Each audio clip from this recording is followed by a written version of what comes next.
Hey guys, Cisco here, the Farescape guy. Quick, frequently asked question.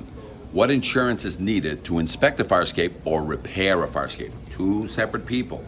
Inspectors need workers' comp and liability. So if they go up your fire escape and a tread breaks and they hurt themselves, their insurance covers. You don't get sued because the inspector hurt himself and he has workers' comp and liability. And if all of a sudden something he was carrying or one of the treads fell down and broke on a car, it's covered.